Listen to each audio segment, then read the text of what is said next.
windows once you go down. You must be crazy if you think that I'ma slow down. Don't wanna hear it talking shit, fuck the drama.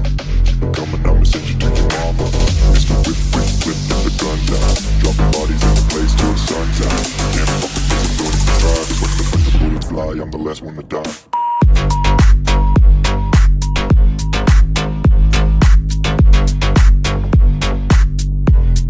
मार्ग पर ईमानदारी से चलें और उस मार्ग पर चलने के लिए भगवान हमें क्षमता दें, हमें सामर्थ्य दें, हमें आशीर्वाद दें और हर पल हर क्षण हमारे संग रहें। ऐसी प्रार्थना मैं भगवान श्री कृष्ण से करता हूँ। और एक बात याद रखिएगा, आज जो हम पढ़ने जा रहे हैं, जो हम समझने जा रहे हैं, सुनने जा रहे हैं, हम सबकी महाभारत अलग है। इसलिए भगवान का शब्द और भगवान का विवरण हर एक के लिए अलग है। हो सकता है श्रीमद् भगवद गीता जिस प्रकार मैं समझूं उस प्रकार आप ना समझे, और जिस प्रकार आप समझे उस प्रकार आपका कोई साथी ना समझे, क्योंकि हम सबकी महाभारत अलग है। तो बड़े ध्यान से एक एक शब्द को सुनिएगा, उसके बाद आपके मन में जो प्रश्न आए जब पाठ हो जाए तो आप पूछिएगा।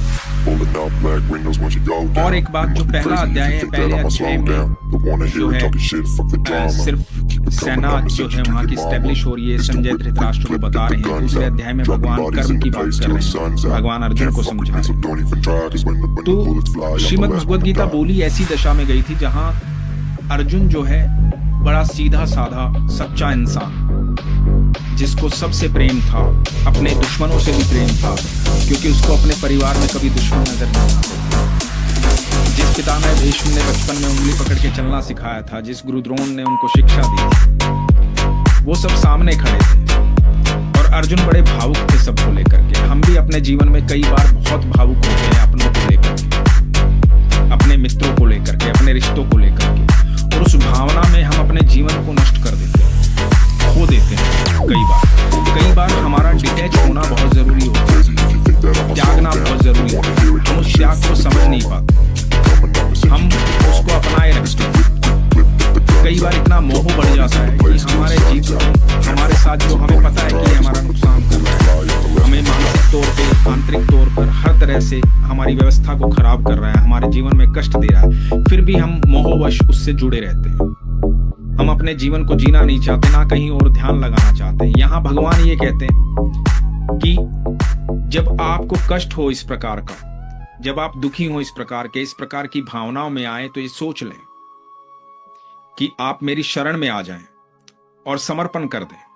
और जब आप मुझे समर्पित हो जाएंगे और बाकी सब चीजों को, जो व्यवस्थाएं, उसको ये मान लेंगे कि ये सारी व्यवस्थाएं अपने आप हो रही हैं, इसमें आप कहीं दोषी नहीं है, आप यदि इनको त्याग देंगे कोई दोष नहीं है, तो आपका जीवन सुखमय हो जाएगा और आपको ईश्वर जो ज्ञान देना चाहते हैं वो आपको प्राप्त होगा। ये सच है। ये मैं सब पढ़ने के बाद बोल रहा हूं, हर धर्म को जानने के बाद बोल रहा हूं, उन सबको पढ़ने के बाद बोल रहा हूं कि आप जब समर्पण में आते हैं, भगवान के सानिध्य में आते हैं, भगवान श्री कृष्ण के सानिध्य में आते हैं, तो आपके जीवन में सिर्फ मुस्कुराहट रह जाती है। क्योंकि इस इतनी बड़ी महाभारत में, जहां सब लोग एक दूसरे के प्रति द्वेष, ईर्ष्या, दुश्मनी, प्रेम, घृणा सब लेकर के इस मैदान में आए थे, कुरुक्षेत्र के मैदान में, जहां सबके मन में बहुत सारे तूफान चल रहे थे, बहुत सारे उद्दंडता चल रही थी, बहुत सारी चीजें दिमाग में चल रही थी, वहां पर सिर्फ एक थे जो मुस्कुरा रहे थे, वो भगवान श्री कृष्ण थे। और वही भगवान श्री कृष्ण हमको मुस्कुराहट देना चाहते हैं। यदि आपने गीता को सही से समझ लिया, अपने जीवन में अपना लिया और आपने भगवान के शब्दों को समझ करके स्वीकार कर लिया, तो आप यकीन मानिएगा आपके चेहरे से वो मुस्कुराहट कभी गायब नहीं होगी। चाहे आप कितने भी बड़ी महाभारत में फंस जाएं, चाहे युद्ध कितना भी बड़ा हो, आप हमेशा मुस्कुराते रहेंगे, क्योंकि आपको पता है कि करने वाले आप नहीं है, करने वाले श्री कृष्ण है। तो इसी भावना के साथ भगवान से आज्ञा लेते हुए, यदि आपके पास श्रीमद् भगवद गीता है तो अपनी भगवद गीता को अपने हाथ में लीजिए, उस पर हाथ रखिए और भगवान से आज्ञा लीजिए कि प्रभु, मैं आपसे आज्ञा लेता हूं या लेती हूं, ये जो ज्ञान आपने 5000 साल पहले अर्जुन को दिया था, आज मैं इस ज्ञान को आपसे ग्रहण करना चाहता हूं। और वो शब्द जो अनंत ब्रह्मांड के रचयिता ने बोले हैं, जो साधारण नहीं है। उन शब्दों की समझने की बुद्धि मुझे दें। मेरे जीवन के महाभारत में मैं इस महाभारत पर कैसे विजय प्राप्त करूं, ऐसा ज्ञान मुझे दें।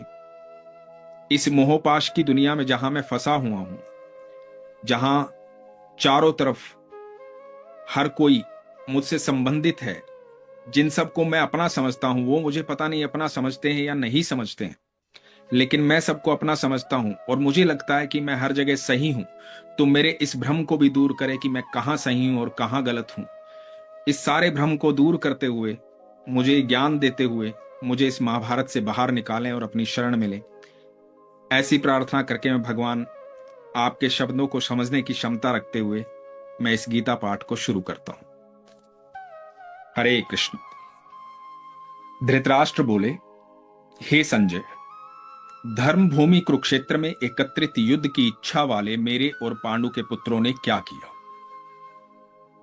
संजय बोले, उस समय राजा दुर्योधन ने व्यूह हर रचना युक्त पांडवों की सेना को देखकर और द्रोणाचार्य के पास जाकर ये वचन कहा, हे आचार्य, आपके बुद्धिमान शिष्य द्रुपद पुत्र धृष्टद्युम्न द्वारा व्यूहाकार खड़ी की हुई पांडु पुत्रों की इस बड़ी भारी सेना को देखिए। ये बात दुर्योधन कहता।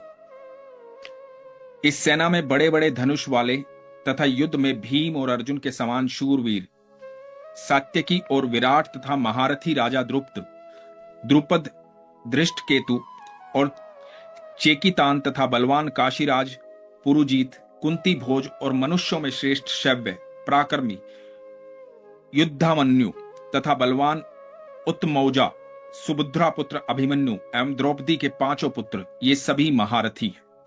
अभी दुर्योधन जो है सारी सेना का वर्णन करना है, पांडवों की सेना का वर्णन कर रहा है। हे ब्राह्मण श्रेष्ठ, अपने पक्ष में भी जो प्रधान है